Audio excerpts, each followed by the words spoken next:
இன்னைக்கு நம்ம கிச்சன்ல ஒரு ஸ்நாக்ஸ் ரெசிபி தான் பார்க்க போறோம். ஒரு வாழைக்காயும் ஒரே ஸ்பூன்ல மிளகாத்தூள் இருந்தா போதும்.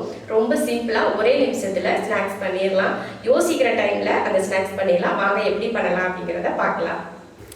வாழைக்காயை தோல் சீவி எடுத்துக்கலாம். இந்த மாதிரி தோல் சீவிக்கோங்க. தோல் சீவிட்டு இது போல் ரெண்டாக கட் பண்ணிக்கலாம்.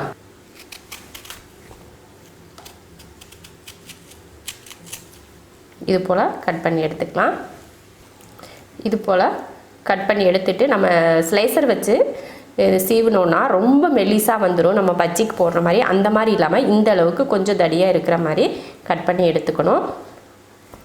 இப்போ இதை இந்த மாதிரி வெட்டிக்கலாம்.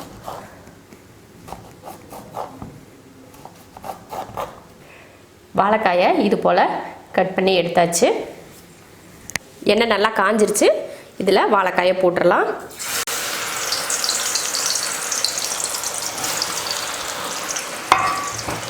வாழைக்காய் உள்ளே போட்டதுக்கப்புறமா கொஞ்சம் தண்ணி எடுத்திருக்கேன். அதில் கொஞ்சம் உப்பு, கொஞ்சம் மஞ்சத்தூள்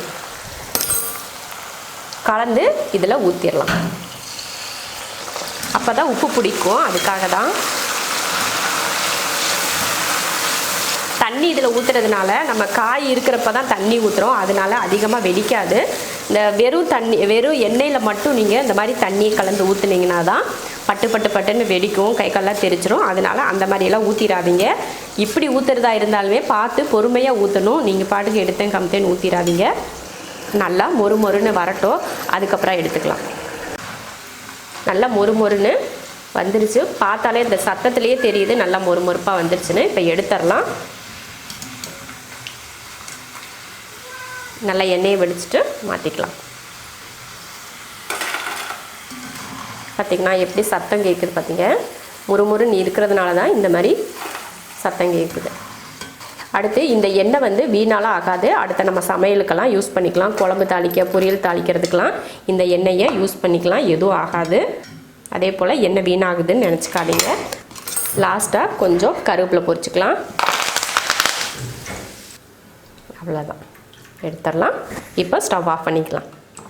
ஆஃப் பண்ணிவிட்டு இதையும் சேர்த்துக்கலாம். இது கூட ஒரு பவுல் வச்சு பவுலில் வாழைக்காய் வறுவலை சேர்த்துடலாம். கூட மிளகாத்தூளையும் சேர்த்துடலாம். அடுத்து கொஞ்சம் பெருங்காயத்தூள் சேர்த்துக்கலாம். அவ்வளோதான். இப்போ இதை கலந்துடலாம். அவ்வளோதான், ரெடி ஆயிடுச்சு. நம்ம ஏற்கனவே பொரிக்கிறப்போ கொஞ்சம் உப்பு போட்டு தான் நம்ம பொரிச்சு எடுத்துருக்கோம், அதனால் உப்பு தேவையில்லை. அப்படி உப்பு உங்களுக்கு பத்தலை அப்படின்னா மேலே கொஞ்சம் தூவிக்கோங்க. ரொம்ப சீக்கிரமே செஞ்சு முடிச்சிட்டோம். வாழைக்காயில் ஈவினிங்கில் ஒரு ஸ்நாக்ஸாக, ஈவினிங் மட்டும் இல்லை, எப்போ உங்களுக்கு ஏதாவது சாப்பிட தோணுதோ அந்த நேரத்தில் இது போல் வாழைக்காயில் நம்ம மொறுன்னு ஒரு சிப்ஸ் போல் செஞ்சு சாப்பிட்லாம். நீங்களும் இது போல் செஞ்சு பார்த்துட்டு பிடிச்சிருந்தா லைக் பண்ணிவிட்டு ஷேர் பண்ணிவிட்டு கமெண்ட் பண்ணுங்கள். நம்ம ஷெரின்ஸ் கிச்சன் சேனலை சப்ஸ்கிரைப் பண்ணாதவங்க சப்ஸ்கிரைப் பண்ணிவிட்டு பக்கத்தில் இருக்க பெல் பட்டனை ப்ரெஸ் பண்ணுங்கள். அப்போ தான் வீடியோவோட நோட்டிஃபிகேஷன் உங்களுக்கு உடனே வரும்.